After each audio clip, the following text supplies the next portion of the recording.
Hey everyone, Mitch coming in from the Commander Score Studio. Welcome to the show. So, when it comes to popular commanders, you might think, you know what?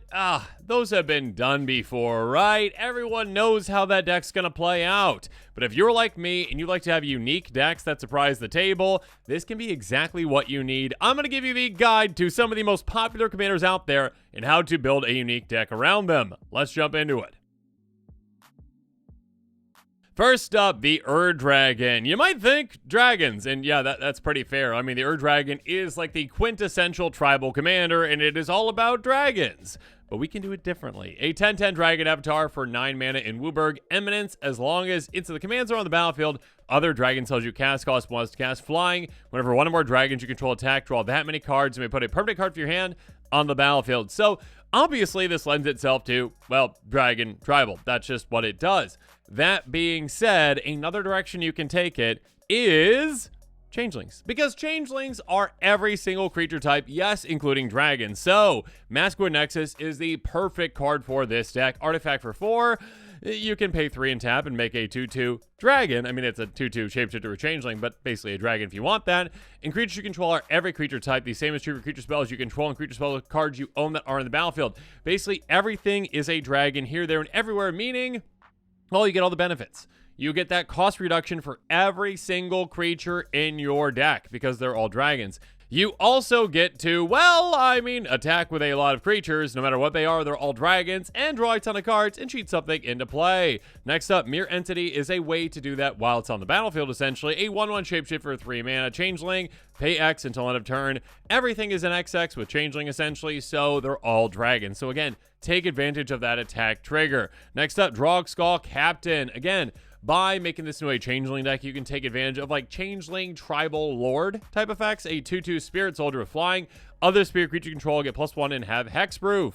I guarantee you, if this one was a dragon and said dragon creatures you control, this would see so much play in our dragon deck. But again, with our dragon deck, this is for all creature types. We are making everything, and because of that, we can pump our team with this and save them too. Obviously, a lot of other great lord effects too, like Harmonic Sliver. All slivers have when this permanent enters the battlefield, destroy target artifact or enchantment. Again, being able to say, okay, now any kind of creature is also a sliver, is also a dragon. That we get the cost reduction on as well. So with the Dragon at the helm of a changeling deck, you can really take advantage of, well, reducing the cost of your spells. When you get this out, having some big explosive plays. Again, going wide with other creatures that, you don't care what types they are. They could be soldiers, they could be warriors, whatever they are, goblins. As long as you can change them all into dragons, you can really take advantage of something spectacular like this. So yeah, definitely a unique build for this one. Next up, though, now I do have a deck tag for this one, actually. I don't have one for the Dragon Changeling deck. Maybe I should someday, but this one I do. Esika, God of the Tree, a 1/4 for 3 mana in green. Vigilance, tap for 1 mana of any color. Alleged creature you control have Vigilance and tap at 1 mana of any color. Now, if you're Eddie, you build this side. If you're most other people out there, you're building the other side. The other side is the Prismatic Bridge, legendary enchantment for 5 mana. In Wooburg, Eddie's deck is really, really good. At the beginning of your upkeep, real cards at the top of your library to reveal a creature or planeswalker card with that card on the battlefield, and the rest mom your library in random order. The vast majority of players out there are building around this, and basically what the deck is a ton of great creatures or a ton of great planeswalkers. That's a combination of both. A lot of just a glut of creatures. The build that I did is just slightly different, and again, I do have a full deck tech on this one if you do want to check that one out. I built this around one specific creature that we are guaranteed to hit every single time up the top of our library. Our commander is literally just to get our secret commander out. That is Ink Trader Nephilim. A 3/3 Nephilim for 4 mana. Everything but black, essentially. Whenever a player plays an instant or sorcery spell, if it is the only target of that spell, copy that spell. For each other creature that spell could target, each copy targets a different one of those creatures. This card, if you get it out, you literally just win. I have never not gotten this out and not just won on the spot, because this is so incredibly deadly. And I mean, if you're looking at lore with wizards, this probably should have been a legendary, but probably a good thing that it wouldn't be, because this might be banned. Basically, you target this, and you target every single thing on the battlefield, including your opponent's creatures. So with the glut of cards we've gotten lately when it comes to treasures, sudden breakthrough, cards like this make this absurdly good. Target creature gets +2/+0 and gains first strike until end of turn, create a treasure token. So you're spending 2 mana, literally just to cast this, target Inktrader Nephilim, your secret commander, and all of a sudden, that targets every single creature on the battlefield. Which, in a game of Commander, again, there's 4 players. Chances are there's going to be like 10 plus creatures, and all of a sudden, oh, you just spent 2 mana to make 10. Oh my goodness, effective ritual. And then you can just cast, well, something like Expedite.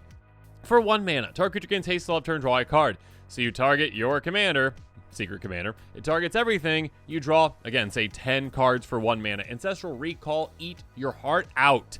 Then you can also cast things like Spawning Breath. 1 damage to target creature or player. Put a 0/1 Eldrazi spawn on the battlefield.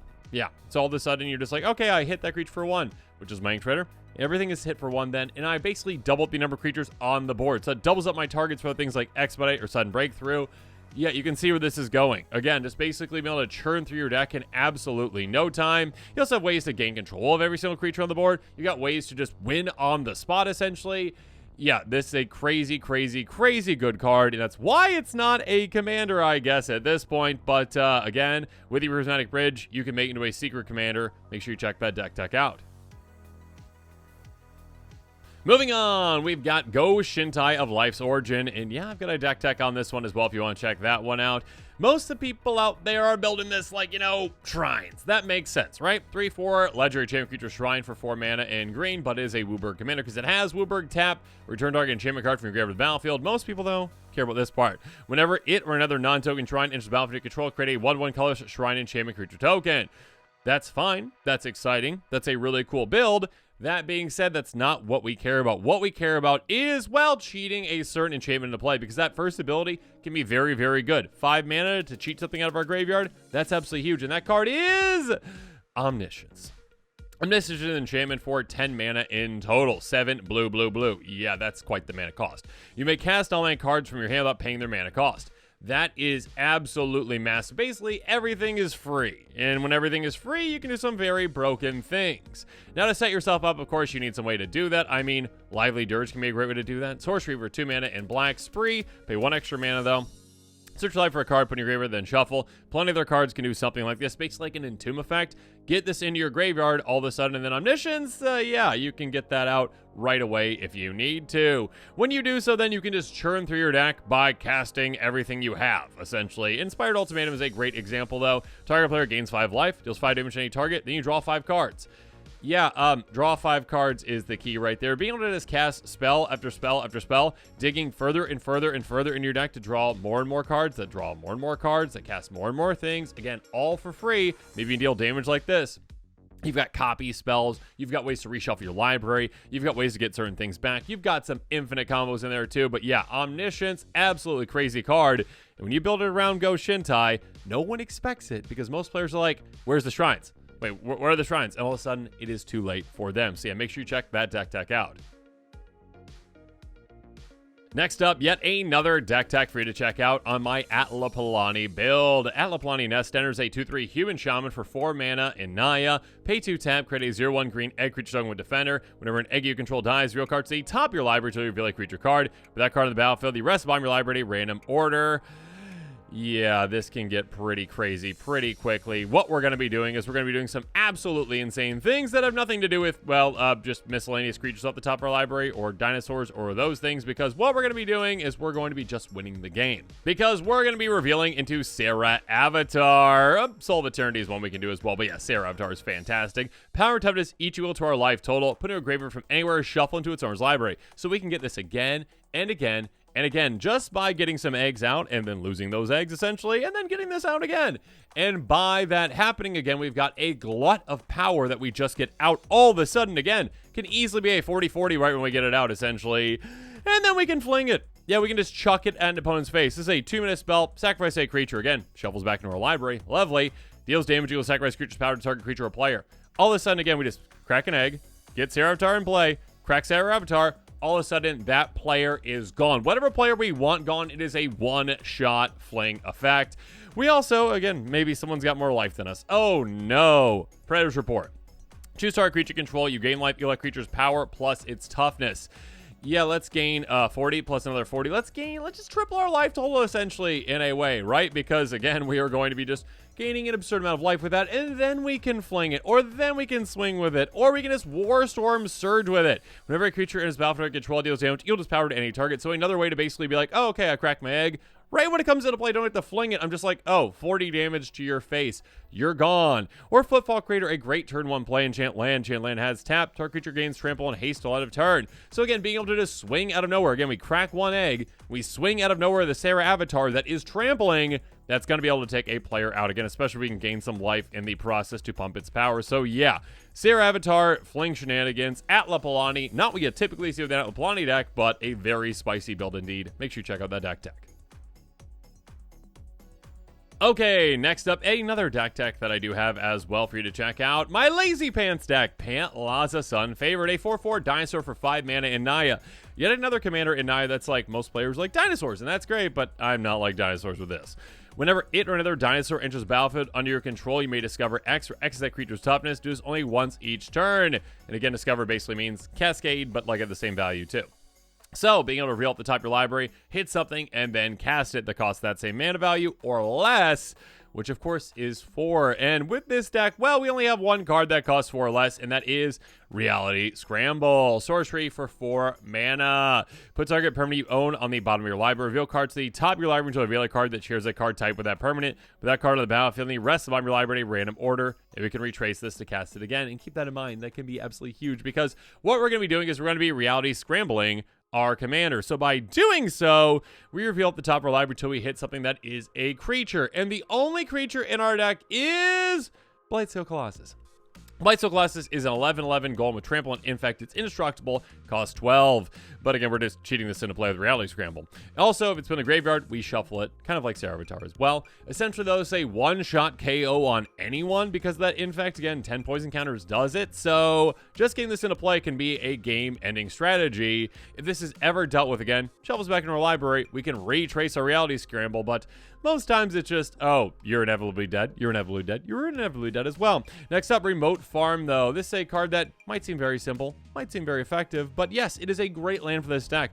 Interplay tap with 2 depletion counters on it, tap remove depletion counter from it, 2 white mana to your mana pool. Essentially, we've got some quick lands in this deck as well, where we can utilize them very, very quickly to get our commander out even before turn 5, essentially, because again, we got to be careful with how we're going about ramping with this deck, obviously. But yes, Pantlaza Sun Favored, a great commander when it comes to Dinosaur Tribal, but also you can do some weird things with this as well, like Reality Scramble, Blightsteel, why not? Moving on, Alela, Artful Provocateur, a commander that can be built in a lot of different directions, typically like enchantments or artifacts, low the ground things, getting a lot of 1/1 fairies out, 2/3 fairy warlock for 4 mana, and Esper, flying, Death Touch, Lifelink. Other creatures control flying get +1/0, so a nice little anthem there.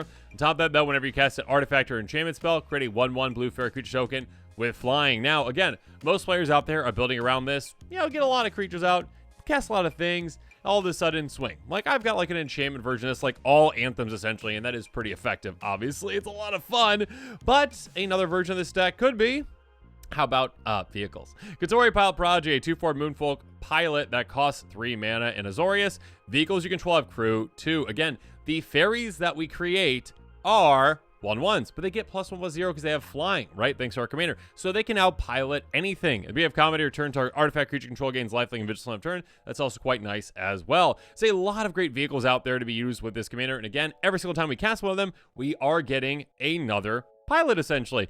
Prodigy's Prototype.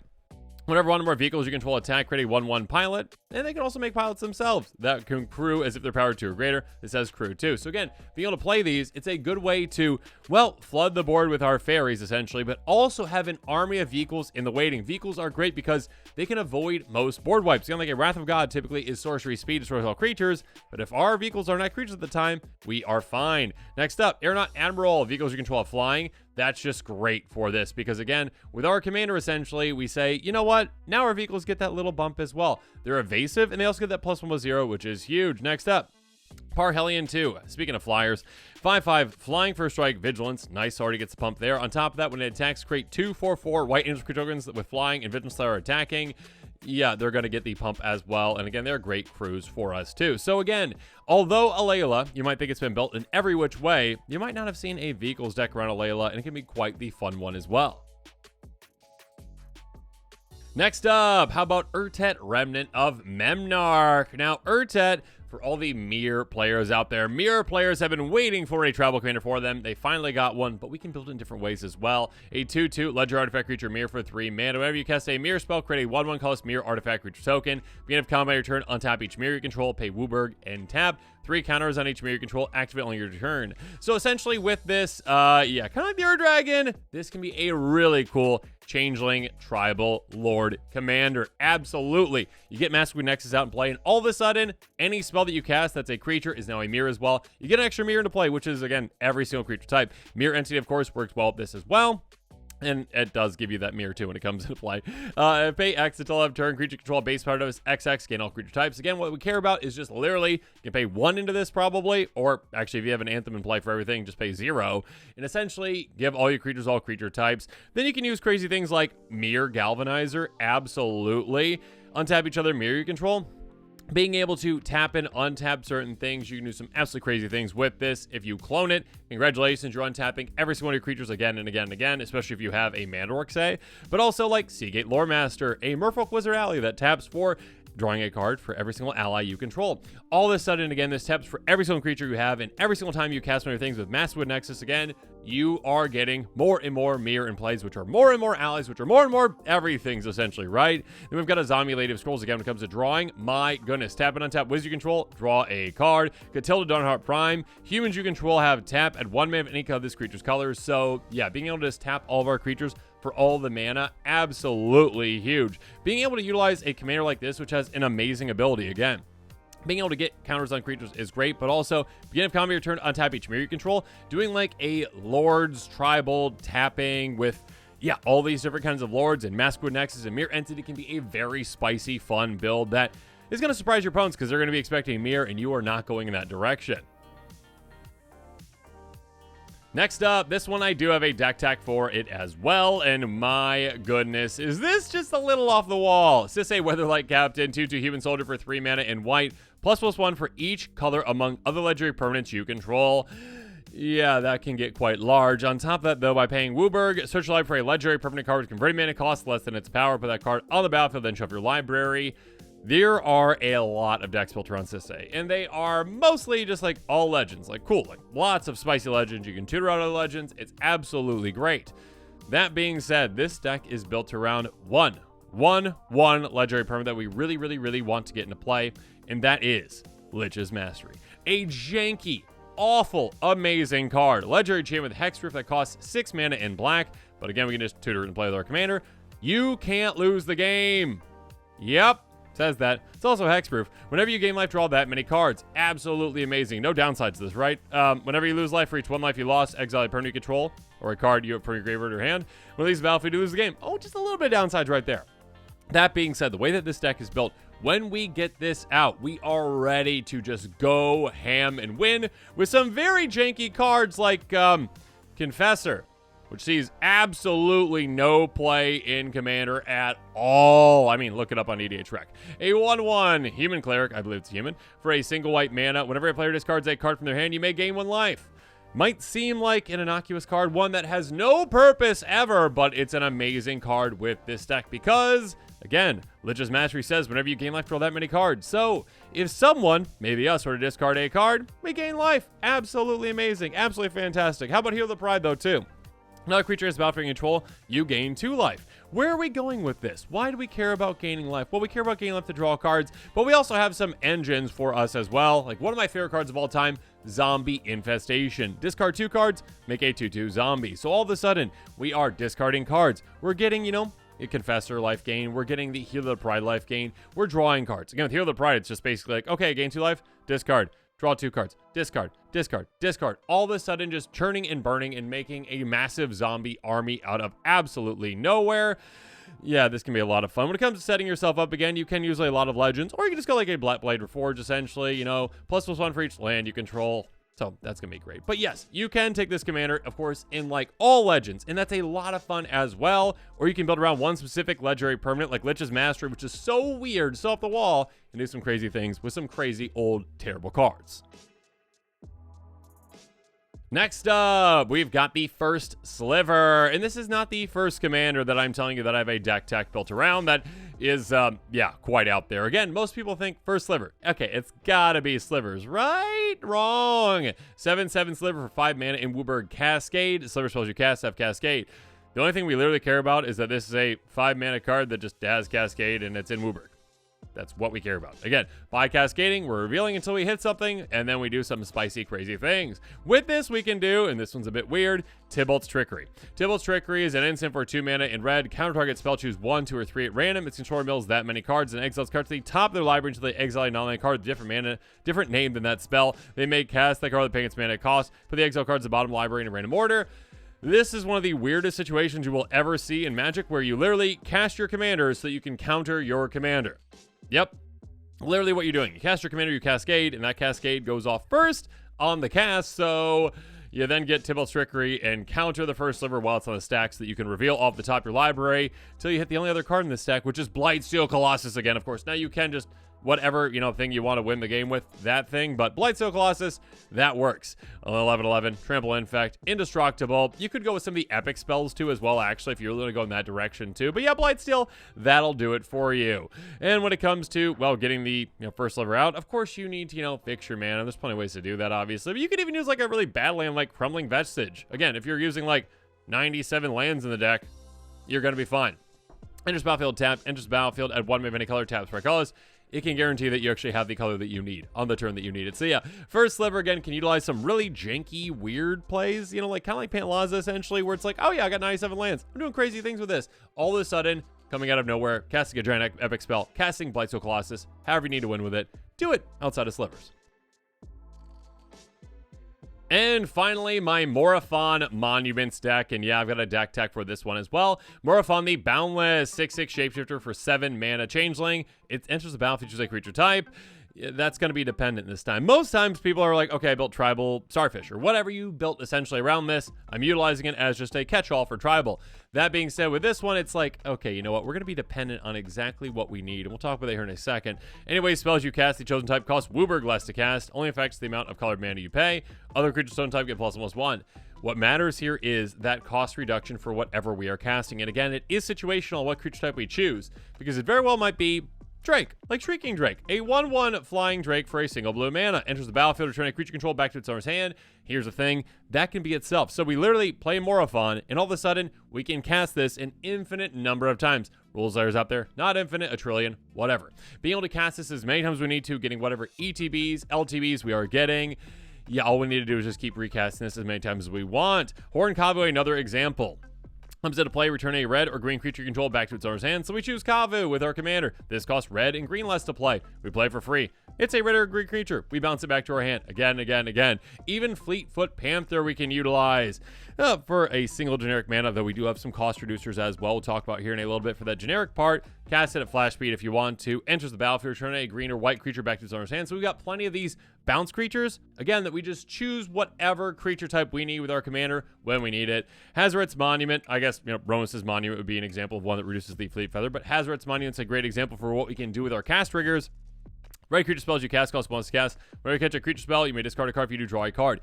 Again, with this, we can cast those creatures infinitely, like that Shrieking Drake, and all of a sudden, we're like, oh, okay, yeah, I can just draw my entire deck. I can just loop through my entire deck and get to what I need to win. Or if you have Tangleroot in play, this is a very weird card. Whenever a player plays a creature spell, they get to add green to their mana pool.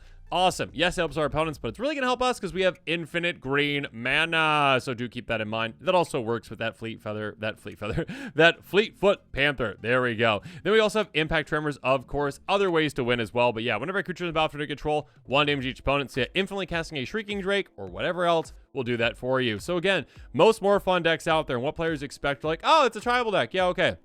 Waiting for seeing werewolves, starfish, whatever it's going to be. Night Stalkers, whatever, okay? All of a sudden, you're like, Drake. Oh, that's Drake Tribal. Yes. Yes, it's Drake Tribal.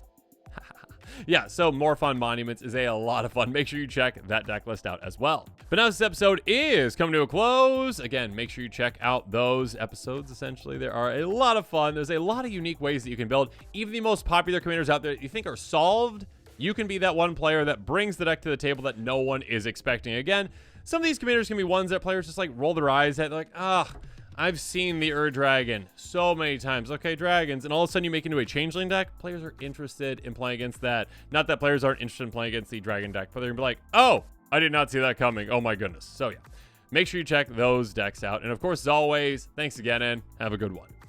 This show and episodes like this one are possible thanks to viewers like you. If you're looking for an easy way to help support this show, make sure that you like, share, and subscribe. Also, hit that bell notification icon so you don't miss any new episodes. You can also go check out our playmats and other merchandise at thecommandersquarters.com. We also have a ton of brand new t-shirt designs in stock, so make sure you check out those as well. Another easy way to support this show is with our TCG player affiliate links. So whether you're buying a deck or individual cards, you can use this general link right here or one in the description. And the final way that you can support this show is by supporting us directly by becoming a patron. There are many benefits to being a patron, and I truly couldn't do this without all of their support.